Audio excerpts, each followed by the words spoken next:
आ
গৌরকে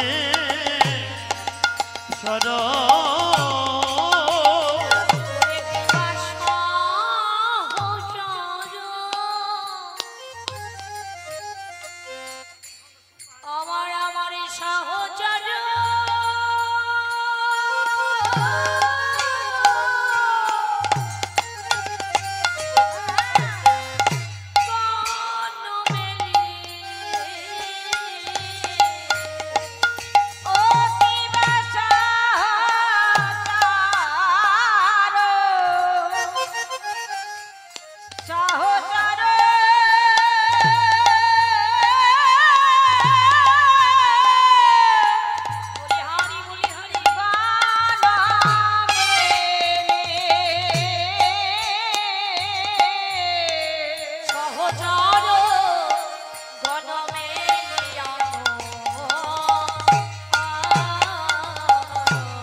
সহচর গণ মেলে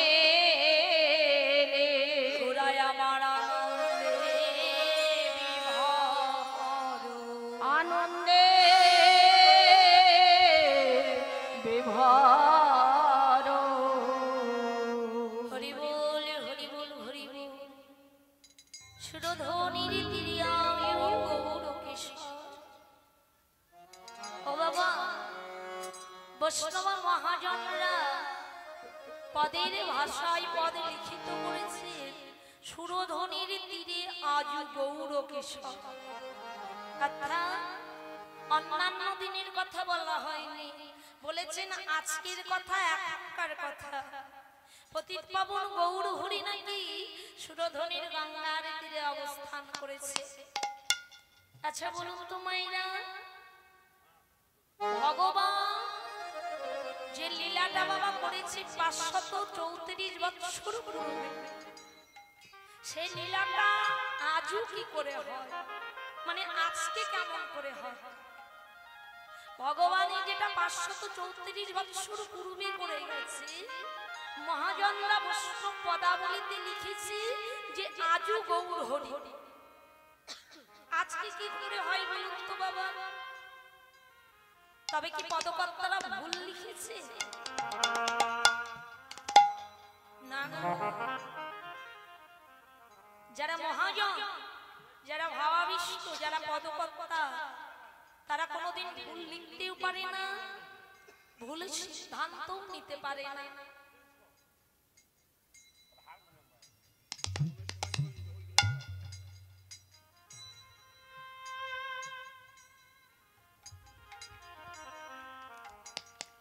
রে রে না রে না না রে না না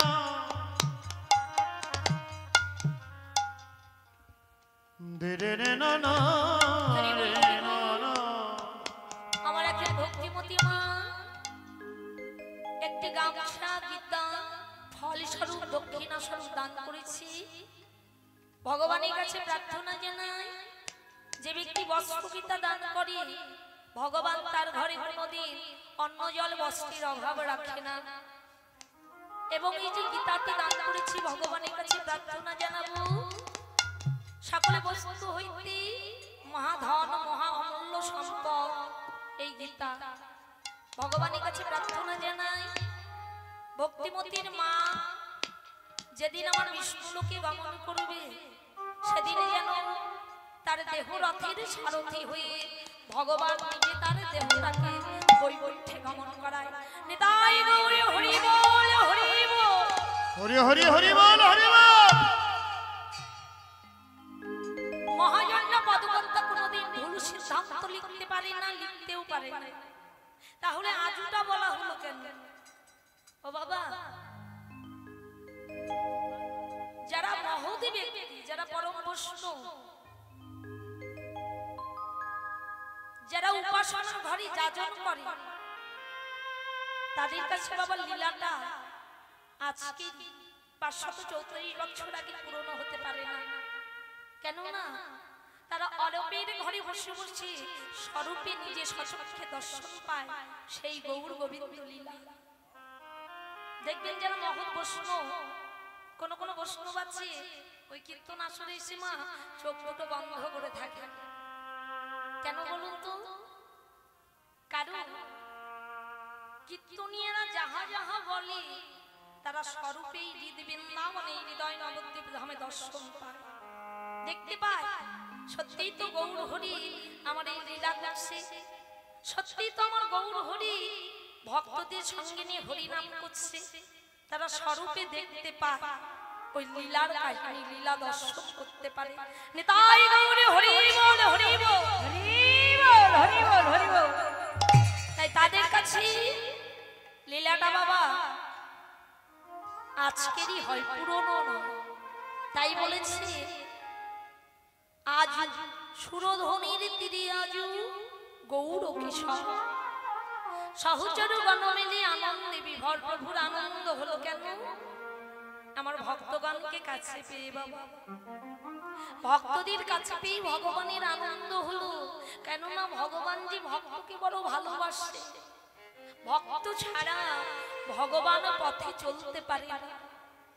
সদা সর্বদাই ভগবান ভক্তকে সঙ্গে রাখে। সে যে কৃপাময়, সে যে দয়াবান, সেই ভগবান ভক্তকে এতটা ভালোবাসে। যেমন করে মা বেসেছিল কৃষ্ণ ভক্ত সুদামাকে, বড্ড ভালোবাসতেন বাবা। সুদামাকে বড্ড ভালোবাসতেন। একই গুরুদেবের আশ্রমে তারা দীক্ষিত হতে যায়।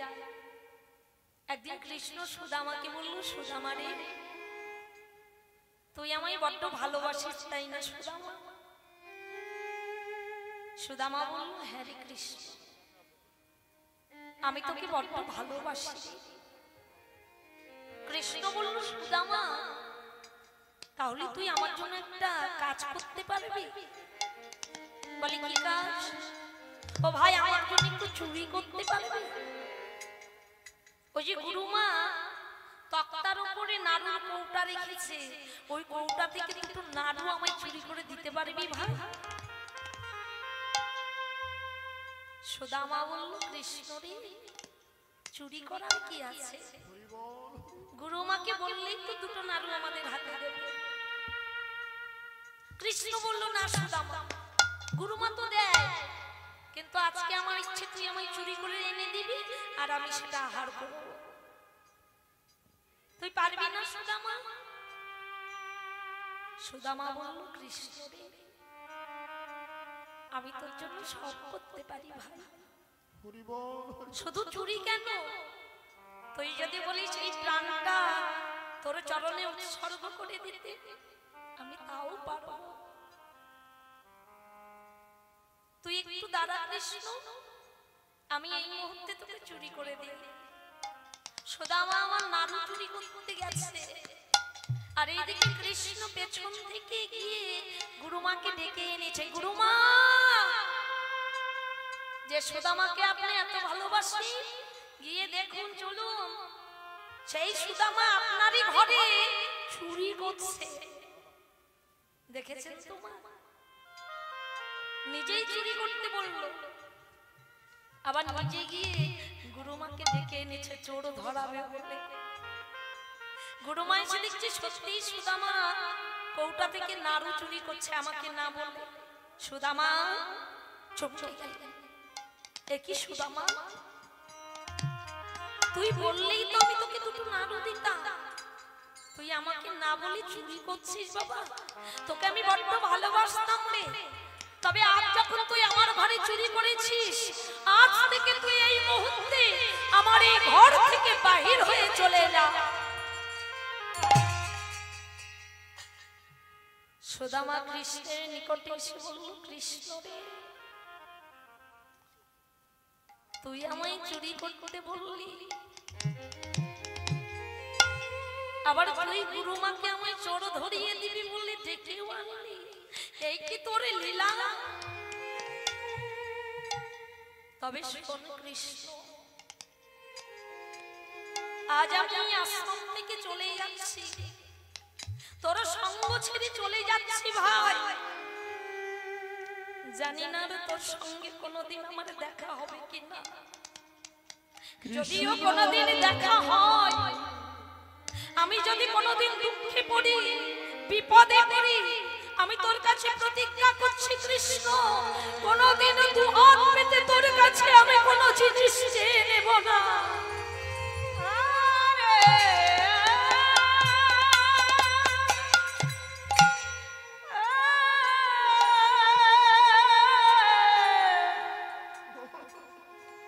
কৃষ্ণ বলল, সুদামা, আমিও তোকে বলে রাখলাম, তুই যতদিন না আমার কাছে দুহাত পেতে কিছু চাইবি, আমিও তোকে যেচে কোনোদিন কিছু দেব না।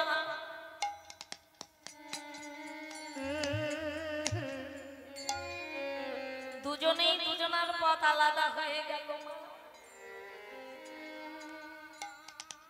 সুদামা সংসারে জীবনে পা দিল, আর কৃষ্ণ দ্বারকায় গিয়ে রাজ সিংহাসনে বসলো। একদিন সুদামা স্ত্রী ঘরে বড় কষ্ট, বড় অভাব, দিনারে চলে না। তার স্ত্রী বলছে, ওগো, শুনেছি দ্বারকার রাজা কৃষ্ণ, সে নাকি তোমার বাল্য বন্ধু, যাও না একবার তাকে গিয়ে আমাদের এই অভাবের কথা, আমাদের এই কষ্টের কথাগুলো জানাও না। সে তো রাজা, আমাদের এই দুঃখের দিনে যদি আমাদের কিছু সাহায্য করে, যাও না। স্ত্রীর কথা ফেলতে পারলেন না সুদামা, কিন্তু মনে মনে বলল, আমি তো তার কাছে কিছু চাইব না। যেতে যখন বলছে, যা পুরনো বাল্য বন্ধুটাকে একটু গিয়ে দেখে আসে। সুদামা আমার মনের আনন্দে যাবে। তার স্ত্রী বলছে, ও দাঁড়াও, একটু দাঁড়াও, এতদিন পরে তোমার বাল্য বন্ধুর কাছে যাচ্ছ, তাহলে সেবার জন্য একটু কিছু নিয়ে যাবে না?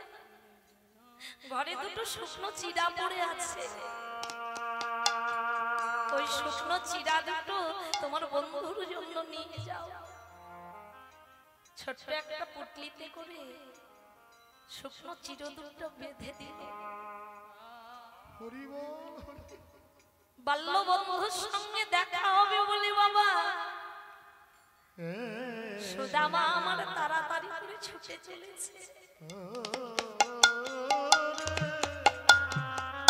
কিন্তু যেন তার পটটার ফুরাই না। কতক্ষণে গিয়ে আমি আমার বন্ধুর মুখটা একবারের জন্য দেখব। এক পা দুপা করে যেতে যেতে দ্বারকারে দাঁড়িয়েছে। প্রহরীরা দারোয়ানরা আটকে দিলে। সুদামা বলছে, ও ভাই, তোমরা আমায় আটকাচ্ছ কেন? আমায় যেতে দাও।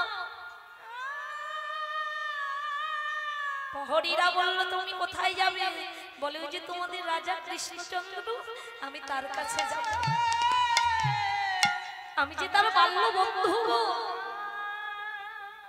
প্রহরীরা হাসছে, হে কিনা তার বাল্য বন্ধু, একটা পাগল, একজন ভিখারি, সে কিনা আমাদের রাজার বাল্য বন্ধু।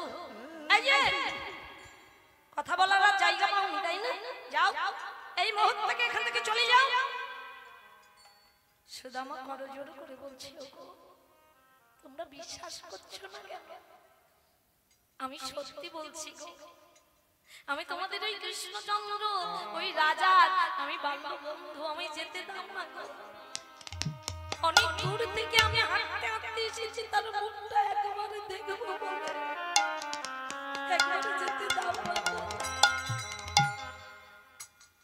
প্রহরীরা চাই ভাই কথা শুনবে না, যেতে দুটো লাঠির ধারে তাড়াতাড়ি করে প্রহরী এসে সুদামাকে লাঠি দিয়ে যেমনি আঘাত করেছে, অমনি সুদামা চিৎকার করে উঠেছে, কৃষ্ণ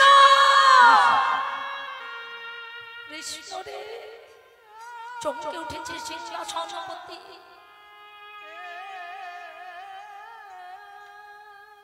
কে? সুদামা। এতদিন পরে আমার বাল্য বন্ধু এসেছে। তাড়াতাড়ি করে ছুটে গেল, তাড়াতাড়ি করে ছুটে গিয়ে সুদামাকে বক্ষের মাঝে ভগবানের জড়িয়ে ধরল। সুদামা তুই এসেছিস ভাই, এতদিন পরে তোর এই বন্ধুর কথা মনে পড়লো। ও সুদামা চল ভাই, চল ভেতরে চল। সুদামাকে নিয়ে গিয়ে রাজ সিংহাসনে বসালে। কোথায় রক্ষিণী, সত্যভামা, তোমরা স্বর্ণ ভিঙ্গারে করে জল নিয়ে এসো। আমার বন্ধু সুদামা এসেছে, আমি যে তার চরণ দুটো আজ নিজ হাতে ধুইয়ে দেব। স্বর্ণ ভিঙ্গারে করে জল এনেছে। ভগবান আমার নিজে ভক্তের চরণ যুগল ধৌত করছে।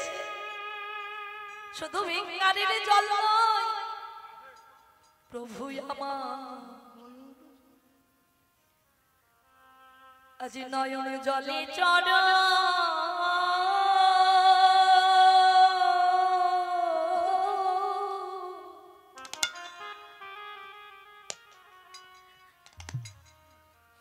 চরণ ধোবা